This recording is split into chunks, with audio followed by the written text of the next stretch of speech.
Hey, hi everybody. My name is Jerry Wise, and I want to talk about bizarre ways narcissistic parents turn others against you and what they use and what mechanisms they use to turn other people against you. Then I also want to talk about some ways in which you can counter those things and begin to move out of that emotional location that you're in with them to a new self location. And we'll be talking more about that. First of all, they will use lies, gaslighting, distortions of the truth to turn others against you. Because the truth wouldn't be enough to turn others against you. Only lies, gaslighting, and distortions could do that. Because you are a likable, lovable, caring person, and they don't. That's not going to be to their advantage if you are seen in that light. And so they will tell others that you are, and all of these situations, I've had these real live situations with either myself or with, and I can think of some really crazy gaslighting and lies that people have said from my past that are, I just can't even believe how anyone would even think it could be true. But anyway, they will tell others that you're crazy. They'll tell others how irresponsible you are. They'll tell others how you really can't be trusted. You really can't be trusted. You can't be trusting Jerry now. He's an okay guy, but I wouldn't trust him. And again, they will say you are unkind or hateful. They will say, well, he's pretty manipulative. And don't you see how calm I am? And Jerry just gets so reactive all the time. And again, the truth is the reversal of that, not what they're saying to other people. And then they will also convey this victim persona to others about how you just don't live up to your obligations as children, or loving an older parent, or respecting an older parent, and how they have suffered as a result of that. And again, they can even use your spouse or your family in that way. Well, Jerry was a really nice guy until he married so and so. And again, that puts out a negative message about me that is not even true. But if it will serve their purposes, they will use lies, gaslighting, and distortion of truth to do that. Second of all, another major area is money and gifts.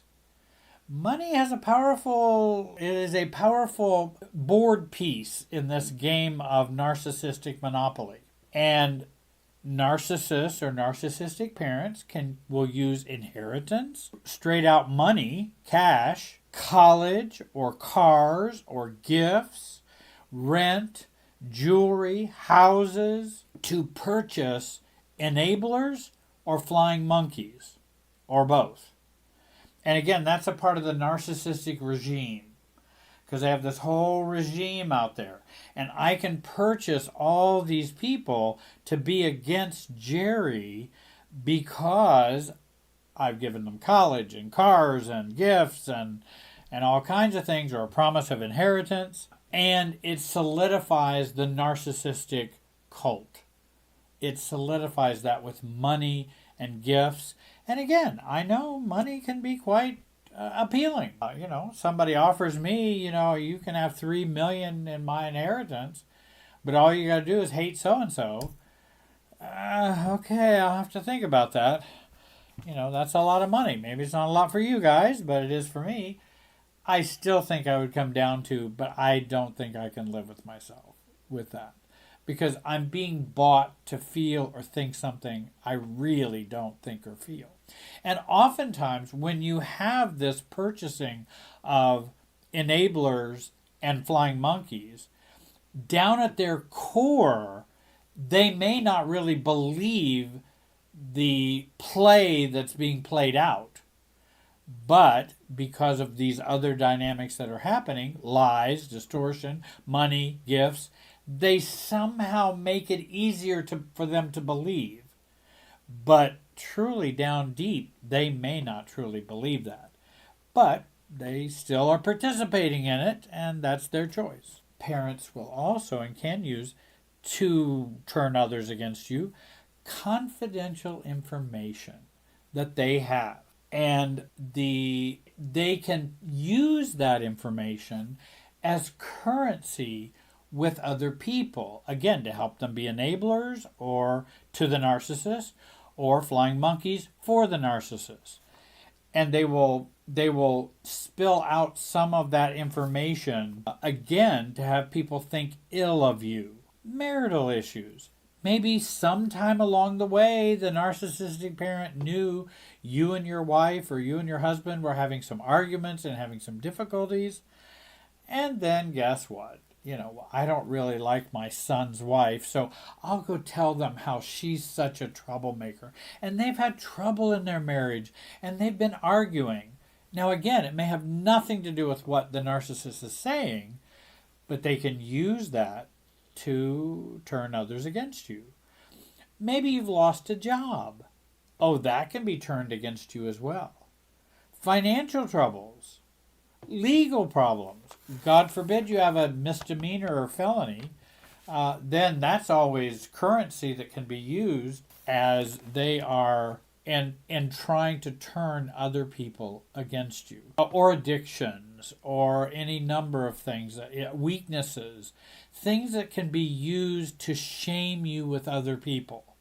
Well, my daughter, she's a nice person, but that affair was just really problematic. And again, it turns other people against others. And narcissists will do that. Narcissists will also take confidential meetings or secret meetings or meetings with family members without you to discuss you. And that's where we kind of form the cabal.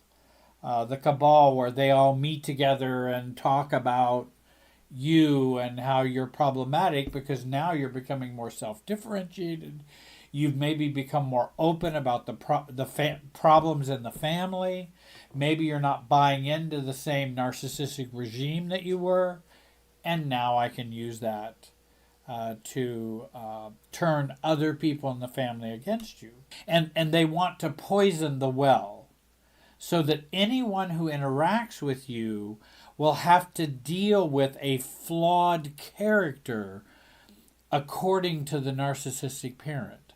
Again, I'm just going to put out that character assassination so that if they have to deal with you, they always have to go, well, that's, Mary told me about Susie's affairs and da-da-da-da-da.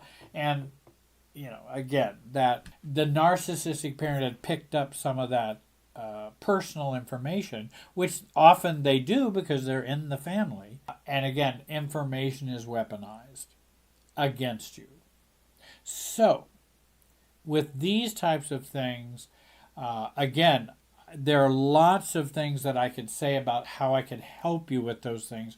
In a short video, it's hard to do that. I've got an online program, Your New Road to Self, which is my 45 years of experience I'm bringing, try to help you get your family out of you.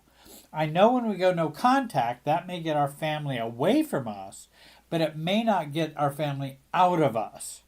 It just gets us out of the family, but not the family out of us.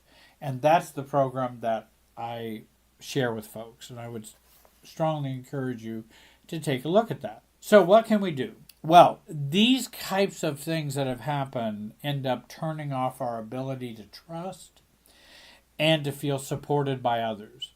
If we grew up with this happening all the time, or how many times a narcissistic parent, didn't want you to, if you're little Susie and you wanted to have a play date with Mary, but mom didn't want that to happen, mom could also throw you under the bus so Mary or her mom wouldn't want you to be together with her.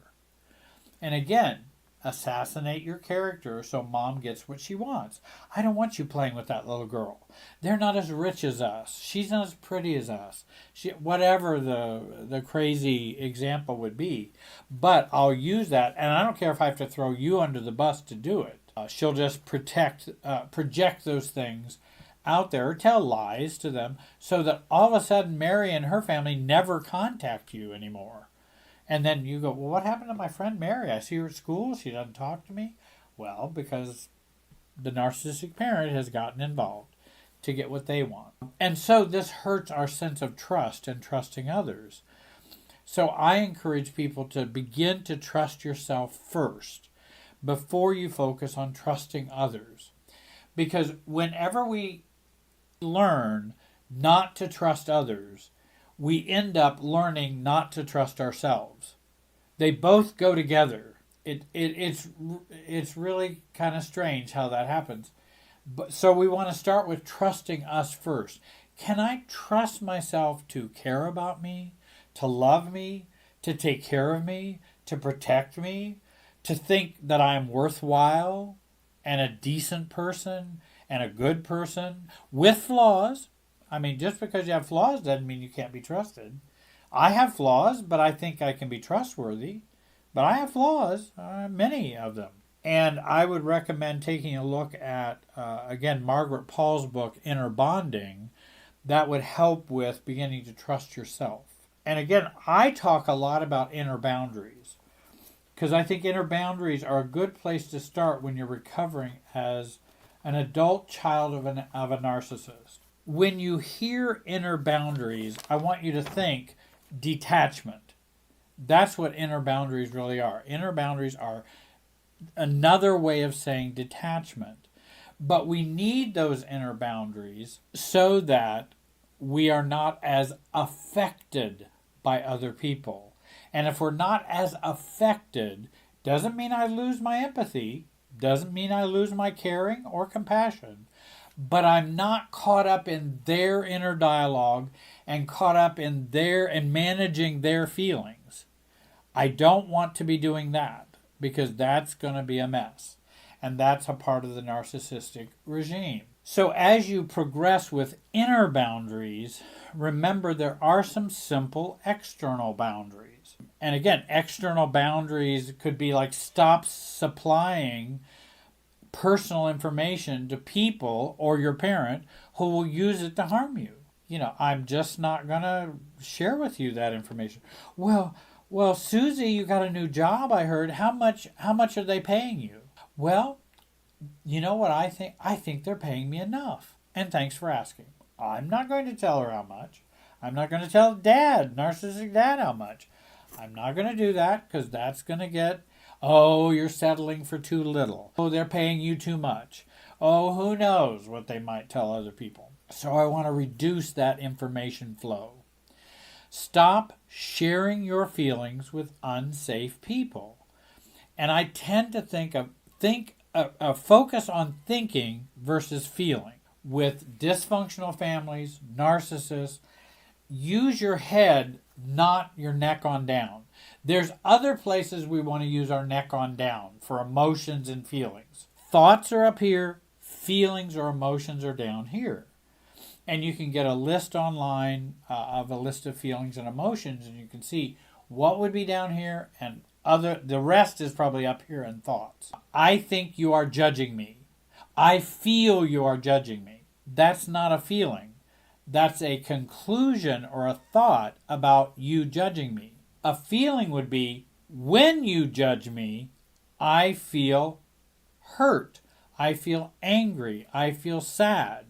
So when I experience the thought, what is the feeling? And so we begin to change what are thoughts, or we begin to separate what are thoughts and what are feelings. And that's very important for recovery as well. Play dumb, underfunction to gain more distance and detachment. We can play dumb. Well, why didn't you call me? Oh my gosh, I forgot about that. Oh my gosh, I didn't think about it. That's underfunctioning and also playing dumb. I'm not going to get involved with your intensity. And if I actually give you a healthy reason, they're only going to argue with you. That's why I want to deal with the emotional process, not the content. Well, I didn't call you because I've been feeling mixed feelings about when I interact with you, and I don't like that very much. You can say all that if you'd like to say all that. You can. You have a right to do that. I just don't think, I think that's going to engage them at another level that you won't like having that conversation. So why am I going to waste all of that reality with them? You can. You're free to do that, and it's not wrong to tell them that. But they're not going to accept it. They're not going to like it. They're even going to use that probably against you if you give them real reasons. They'll use that against you. Well, where have you been? What have you been doing? Where have you been? Well, our dinner started 2 hours ago, and we're all done eating, and you show up. Well, I've been asking myself the same question. Hey, the food looks great. Again, we can be nonsensical at times. It's okay to be straight and say, well, this is the earliest I could get here. And that the earliest I wanted to get here, if you want to even be more.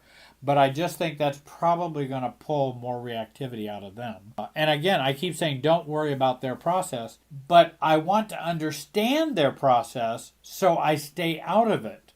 That's why I might say, well, where have you been? We started having the meal 2 hours ago. 7 years ago, our forefathers, da da da. Now that sounds totally crazy, doesn't it? But I'm staying out of their emotional process, and I'm not dealing with the content. So what that I'm late? I can say, well, that's, sometimes I'm on time, and sometimes I'm not. That's just kind of how I am. And again, I'm not gonna engage in the fight with them. I hope that you will join the program below. I want to thank you for watching today. Please subscribe, comment, and like on this video. Have a great day, and be wise.